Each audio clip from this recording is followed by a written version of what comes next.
introduce yourself and Hello. Clockwork Magpies. Hi, I'm Emma. I am a writer and bookseller based in the Northeast, and I have written my debut novel, which is out in February the 10th when you'll be watching this.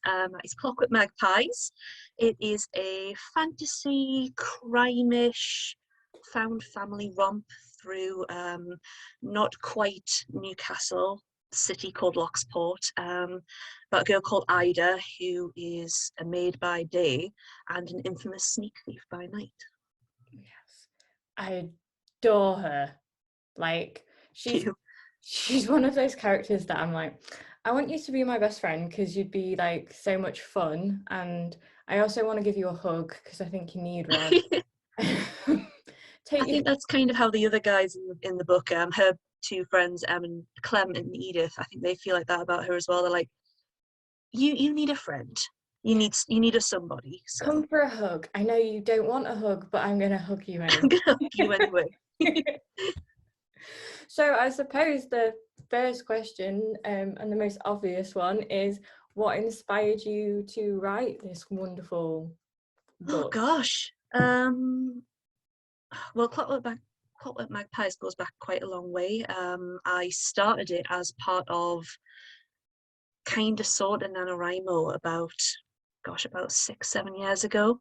And it was just little vignettes that I was writing in between work, when I was waiting for my partner, when I was on the bus.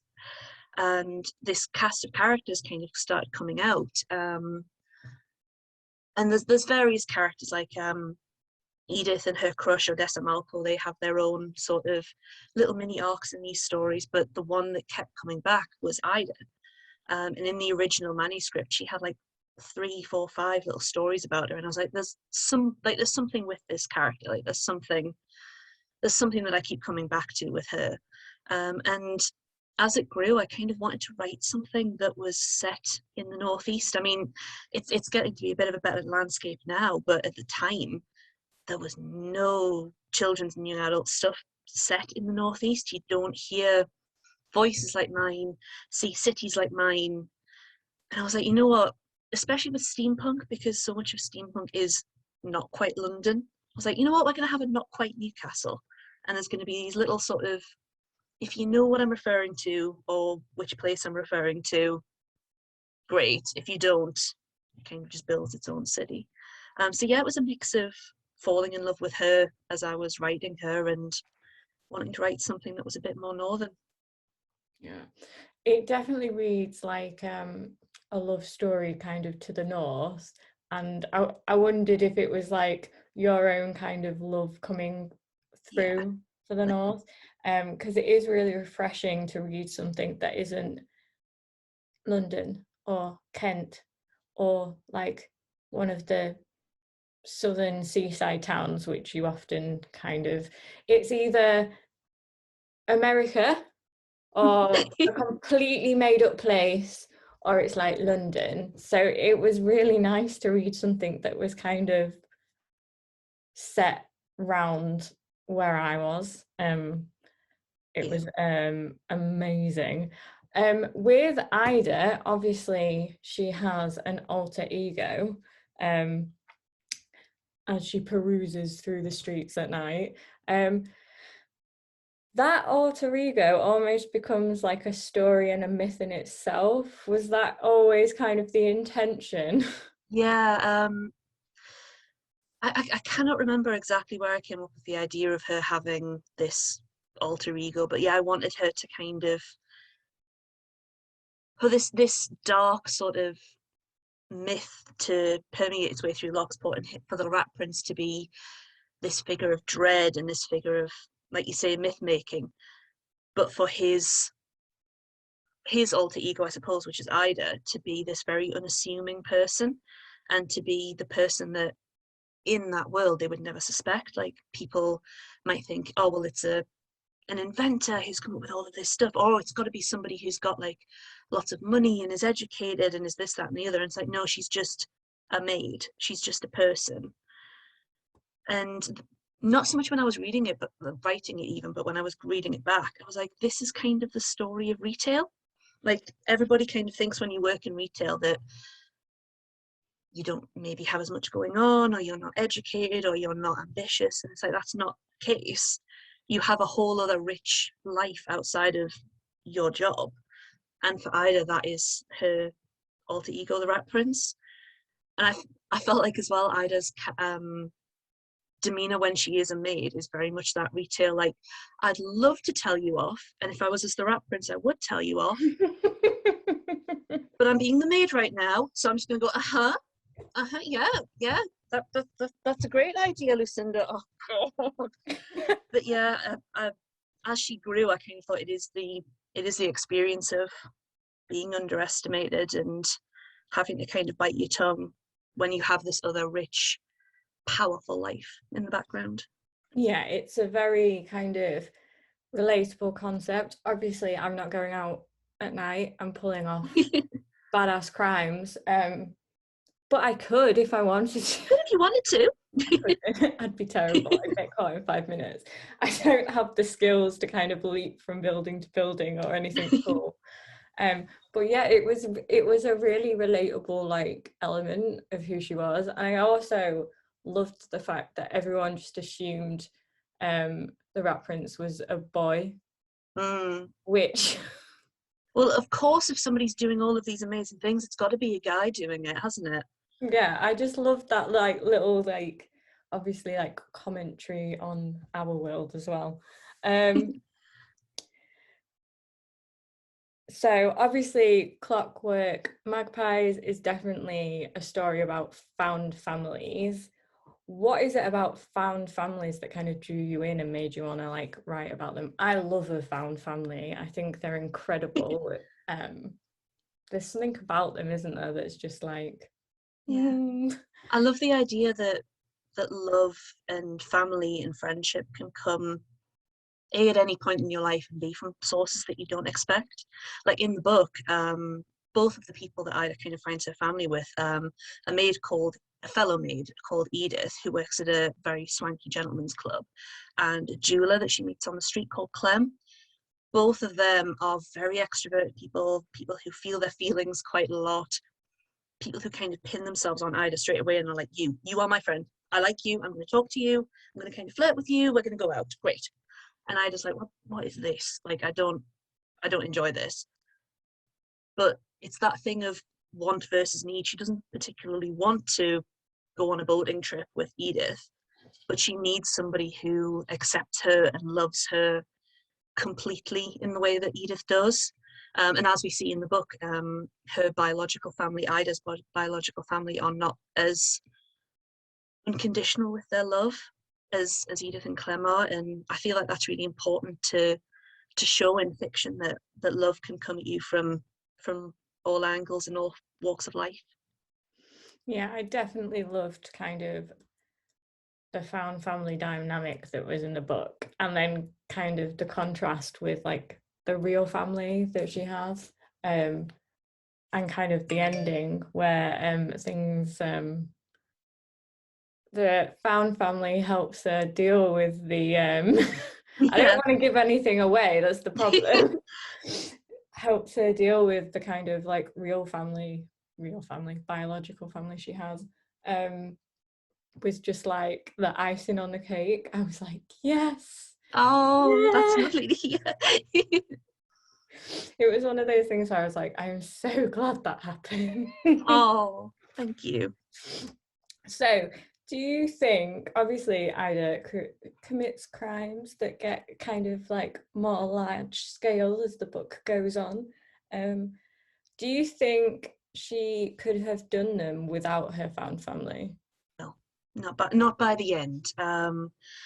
Again, without spoiling, there is a heist at the end where Ida does try to go it alone a little bit. She kind of sets herself up to be doing a lot of the heisting on her own, and everybody else is involved but not involved, especially not Clem. Like, by that point, we need to keep Clem over there in a box until I can work out what to do with him. And then by the end, everybody plays their own part in helping her to do what she needs to do. And I think there's a very particular moment with Ida and Clem in the garden where she kind of it's those moments where she's not necessarily thinking, well, this is what I need to do and this is the lesson that I've learned. She's just kind of like, something has changed in Ida and she just needs to like get on with it almost. She needs to kind of put her own hang-ups about friendship and intimacy aside so that she doesn't end up in a cell, essentially. But yeah. Yeah. I Again, love, without trying to spoil too yeah. much. It's so difficult, isn't it? It really Like, is. like I'm like, I want to talk to everyone about it, but also I don't want to ruin it for anyone. So I'll just like excitedly wave it at people, um, which is my go-to tactic when I don't want to ruin things, but like also need people to read them, so that I can like talk about them, because I'm one of those people that when they read something, I immediately need to talk about it with someone. Yeah. Like, I usually play drums on, like, if somebody brings a book to the counter, I usually go, oh my God, this is such a good book. Like, they're going to think you're insane, Emma. But yeah, I need to talk to people about books and gush about books with people.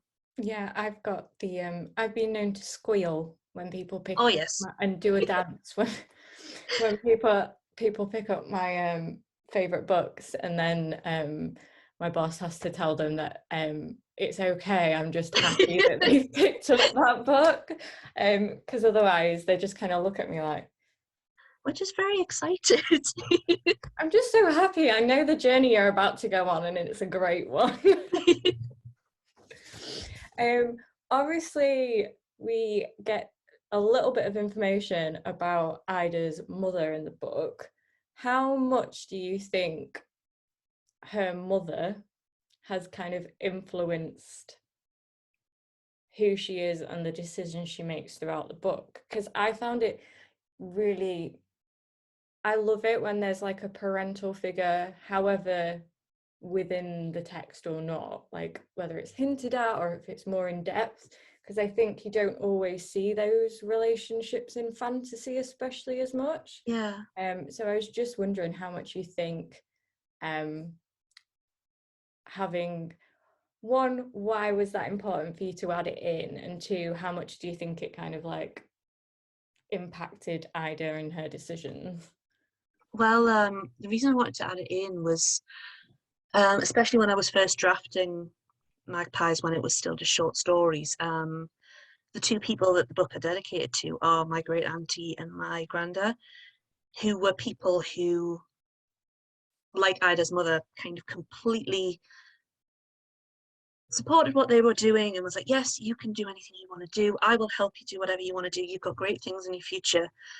And for those people to not be around when you have met their expectations, when you have achieved the dreams that they had for you, is a very, very painful thing. So, and as well, Ida's mother didn't get to see any of Ida's career as the rat prince, so she feels like she needs to honor her mother by keeping it going. It doesn't matter what I'm doing this for, apart from I need to do it for my mom. Like, this is what my mom wanted from me. That is the only thing that matters because she's not here anymore. And especially, like I say, at the beginning of the drafting, I felt that very keenly. And it's kind of there again now when the book is coming out. I'm like, oh, these people would have loved to have come to the launch party that we're having. They would have loved to have seen the cover, etc. It's like it is something that you feel very keenly when they're not here anymore. And I wanted, even though that's an old wound for Ida, I wanted her to still be feeling it quite keenly because Ida doesn't let her feelings come out quite a lot. But this one thread of grief is kind of what is powering her, even though the great irony is in the rest of her personality, she's kind of like blank face, just be non-committal, just be snarky, like nobody needs to know what you're feeling, you know. Yeah, But she's very much an emotionally driven person. yeah.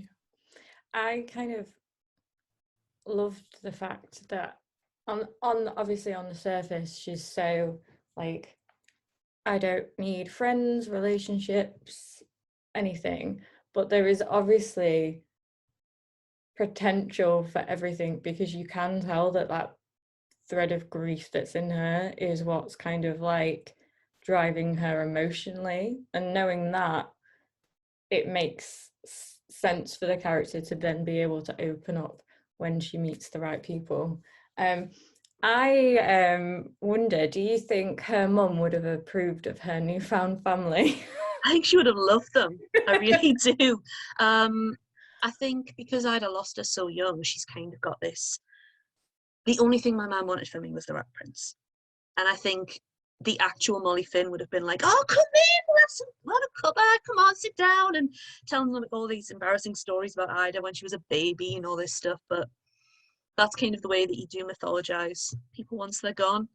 But yeah, that would be a really that would be a really adorable alternate universe where like like Molly and Clem are like trying to out embarrass Ida and see who can embarrass her the most and things like that. But yeah, she would have completely adored the other two magpies.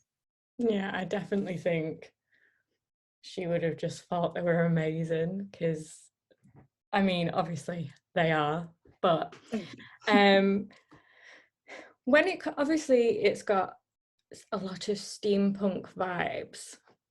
What goes into kind of like giving it that steampunkness? Like, is there a lot of research based stuff, or is it more your imagination? Because you nail it really well. Well, And thank you. but it's, I always wonder with steampunk, like where the kind of like inspiration comes from. um whether it's kind of a mixture of like research and imagination, or It's a lot of vibes. vibes. So I mean, I loved reading like Victorian era sci-fi things like Island of Dr. Moreau, H.G. Wells, things like that. I mean, H.G. Wells isn't Victorian, but that sort of era of sci-fi and fantasy. I love reading that stuff. So I think that's kind of been percolating in my writer brain for a little while. And then I just looked at a lot of artwork, looked at a lot of sculptures, a lot of sort of, quirky tech, lots of jewelry. I do love my steampunk jewelry. And it all just kind of, I feel like the way that I work as a writer is everything just kind of goes into a melting pot and it all kind of just bubbles and percolates away and then comes out in the drafting. But yeah, just lots of a mixture of reading and looking at artwork, really, I suppose. That's a really good, that's a really good answer, because it's like steampunk is one of those like strange things in that it's got a very keen like identity to it. Mm.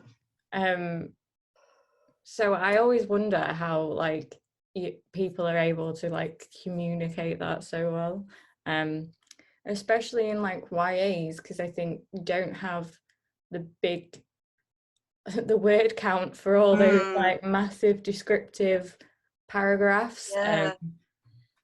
But you've done it really well. I have a couple of what I hope you think are fun questions now. Oh, um, yes. I hope you think they are. I'm sure they are. My favourite question to ask anyone who is a writer is, if you could bring any one of your characters to life, who would it be and why? Oh, now you see, I have to shout out my partner here because my partner would say Devon Casterbury. I think I think I'd have fun with Edith. Like, I think I'd have a really good time. Just Edith's kind of a more extroverted version of me anyway, because we both feel our feelings quite a lot and we're both quite curvy girls. So I feel like I'd have a great time with Edith. Like, we just kind of go out for the day and flirt with girls and wear lovely spinny dresses that we twirl around in together. It'd be a great time. Yeah, I feel like you could like, I could walk into a room, like start dancing around and screaming about a book, and Edith would just join in. She would. She Like absolutely that would. kind of friend that's like, you're happy about a thing, so I'm happy about a thing, and I'm gonna kind of join in. Even if she hadn't read the book, she'd just be like, "I'm happy, you're happy. Let's Yeah, just have a dance." yeah. She definitely seems like that kind of like, just, you'd want her at a party. Like you wouldn't want to go to a party without her, I don't think. Um, yeah, I love her. I love them all. But she's just so bubbly and like fun, and like knows she's extroverted, but knows how far to push it when it comes to Ida, which Yeah. is really good. Yeah, perfect kind of friend. If you could visit any book world, would it be the one you've written, or would it be another world? Oh gosh. I'm gonna look at my bookshelf. Um, oh my goodness. I don't know. I think it would be nice to visit my world and just kind of walk around. And I spent so much time walking around it in my head. I'd like to walk around it in the flesh as well and kind of visit the part. It would be interesting to see the parts that I haven't written about, if that makes sense. Like there'll be back alleys and shops and libraries and little dingy inventors' quarters that I won't have written about, and to look in them and see what other stories are happening in Locksport. I think it'll be really interesting. It'll be really fun as well. And it'd be nice to see, because there are characters who haven't made their way into Magpies yet. Like we have an opera singer who might be a siren. We have a mad scientist who's a botanist who hasn't made her way in yet. So it'd be quite fun to be like, to walk past their living quarters and be like, oh, that's what you're doing. That's what you're doing right now. You can't tell me things like this because I'm already like, when is book 2 coming out? Well, we're definitely going to see more of Odessa Malko in book 2, which is the Kraken marine biologist and Edith's longtime crush. She's going to have a lot more to do because she's actually one of my favorite characters in the Locksport world, so she's going to be in it more. That crush is Maybe so Miranda Clark. heartwarming. I love that crush. It's just like, Well, Edith's had that crush about as long as I've been writing Clockwork Magpies. She was probably one of the first things I ever wrote was this little poem that was Edith like completely pining over Odessa Malko in a corner at work, just being like, "Oh, I love you so much, and you're so beautiful, but I can't talk to you, and you're so cool." And so it was always going to be Edith and Odessa. I So yes, they are coming. oh, it's so cute, especially because she's such like an outgoing, lively, bubbly character. To see her like just be like, oh, I don't know if I can talk to you. It's just like, oh, you just want to like hug her. Can I get you a drink? I don't know. Edith, you're a maid. Like you have to. It's your job. Yeah, I love it. Obviously, you're a fellow bookseller. If you were to recommend a book that is great for people that like your book, what would it be? Well, Northdocks, who have published Clockwork Magpies, they say that it's very Lies of Lochlamora, which I hadn't thought of when I was originally writing it. And as soon as they said it, I was like, it is very Lies of Lochlamora, which is a fantastic book. My two that I always go to is Six of Crows by Leigh Bardugo, which has that motley crew, found family. Nobody loves each other unconditionally all the time, but they've always got each other's back kind of vibe. And Spare and Found Parts by Sarah Maria Griffin as well. Very steampunky vibes. I read that a long time ago when I first started as a bookseller, and I think that's always been part of the melting pot as well. Definitely. Like, it's just, those are perfect. They're so good. Like Six of Crows was like one that was in my brain, and then those others as well. Thank you. I want people, when I was writing the Three Magpies especially, I want people to fall in love with those characters the way that I fell in love with the crows. Like my cat is named after one of the crows, Nina Zenik. And I completely was besotted with her character when I was writing it. And I want people to feel like that about Ida and Edith and Clem and Lucinda and even Casterbury. I want people to love those characters and want to come back to them and see what they're up to. And I mean, I think you've done that because I immediately put it down and went on Twitter and asked you when book 2 was coming out. So I think you've managed that really well. I think they're all they're all such amazing characters in completely different ways, and they all slot together so well, even though they don't always realize that they're slotting together as well. Yeah. Slotting's not a great word to use, but you know. So I definitely think you've kind of managed to capture that, like, just I'll say I have a mild obsession for your characters, so it doesn't sound creepy. But yeah, I adore No. them all. They're they're they're so just they're just likable. Like, even when they're doing silly things, you can't help but be like, I just want to hug them and shake them sometimes, and then take them out for a drink. Um, Maybe a boating trip. I'm scared of boats, but you know, I'd do it in that situation, I think. I feel like I'd get pushed out of my comfort zone a lot by those three. And Yeah. like, it would just be like, we're gonna do this thing, and it would be happening before I even realized. Yeah, Which I think we all need a little bit of that sometimes. definitely. I mean, like I say, I'm a really introverted person, and I think sometimes you do need somebody to be like, we're doing this thing. What? Right, it's happening now. You don't have to think about it, just do it. Um, and the fact that they're always pulling Ida into their situations as much as she's kind of pulling them into her crime world, they're also pulling her into, like, we're going for scones now. And you can't argue about it. We are going. And like, we are going out for the day and we're gonna have a walk. And you can't say anything about it. We're just gonna do it. I think people do I'm just need, gonna show up, yeah, and I'm just you're gonna showing up come and this is what's because happening. it will be awkward if you don't. And Exactly. you know, And yeah, I I brought you just some love it. sweets as a bribe. No, but it's those little things, and I think it's the little things where, like, you hear Ida realizing that, like, she's had a laugh or she's smiled at something that's just like fills your heart with warmth. It's like, it's a crime thriller fantasy, but at the same time, it's just like, it's one of those like cozy reads that wraps you in a blanket because it's just Oh. cute, and I just love them all. Um, I was just talking about, I'm also working on a different possibly sci-fi work in progress. And I was just saying to my co-workers, I can't write stories where it's the fate of the world rests on your shoulders and there's going to be a big battle. I like writing stories about interpersonal connections and character and mental health and trauma and grief and those small stakes rather than, the big battle and, sort of universe shattering consequences. My stuff's always more like,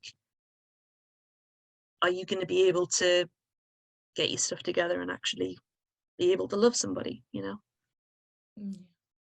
And I think you've got there's high stakes there because it's like a personal thing, and I think Mm. that's like so much more like interesting sometimes when it's one person's world, and how are they going to deal with it if it goes either way, and everything, and how they get from A to B. And I think books are all about characters getting from A to B, like, and I think the development of, like, especially Ida in this book is just like amazing and like so well done, like, considering, like, obviously it's a YA, so it's like it doesn't feel rushed in any places. It like happens at its own speed, and it feels very driven by the character.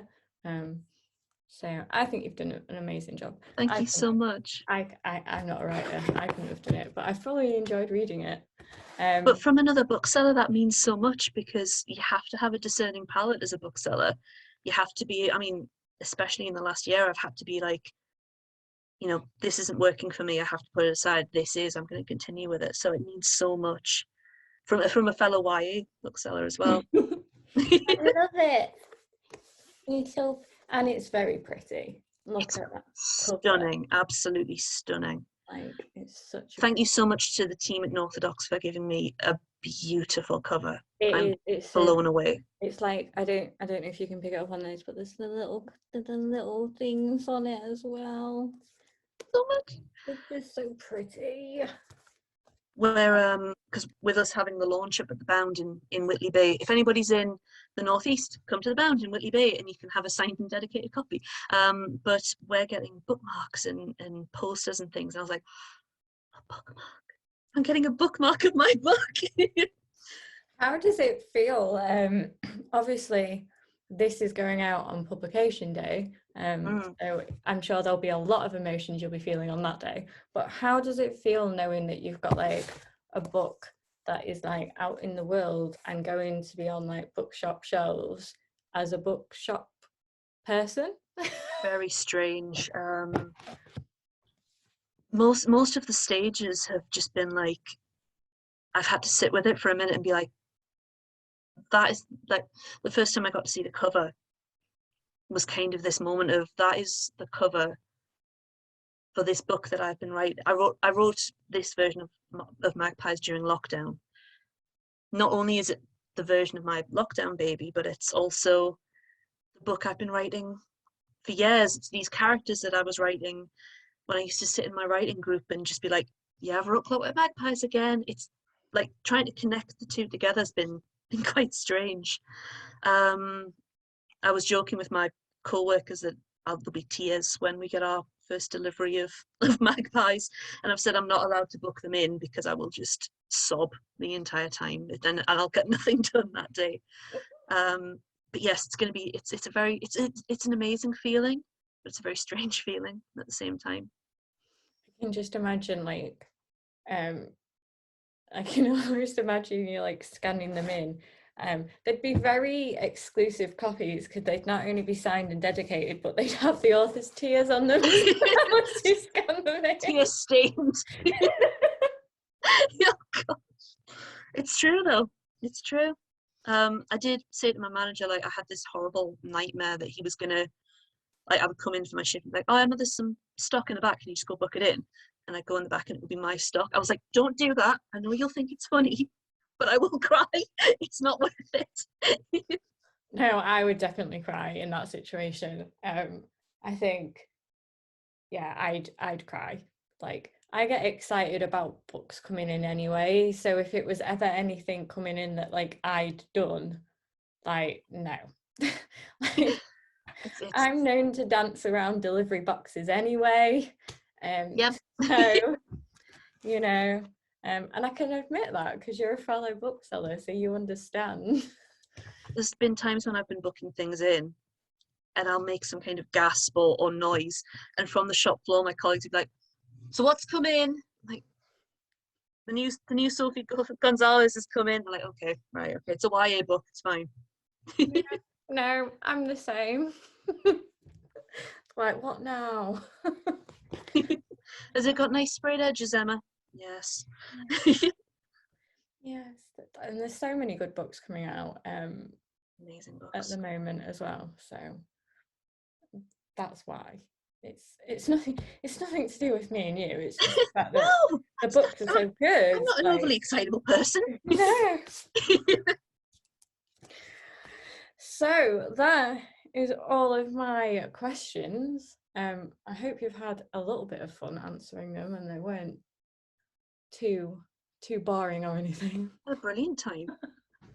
See, this is the most stressful interview I've done because you're also a bookseller. But So, oh no, I'm just a small person. I'm not scary. It's like, because you're also a bookseller, you know what goes into like doing authory things. So I'm like, I hope she thinks it's as good as if she'd have done it for someone else. No. No, it's been really great. I mean, this is my first interview for Magpies as well. So it's been, I was terrified before I came in, but it's been really good fun. Yay, I'm so glad. Do you want to finish off by letting everyone know, go recap this beauty, let them know when it's out, which is today. You're watching this now, it's today.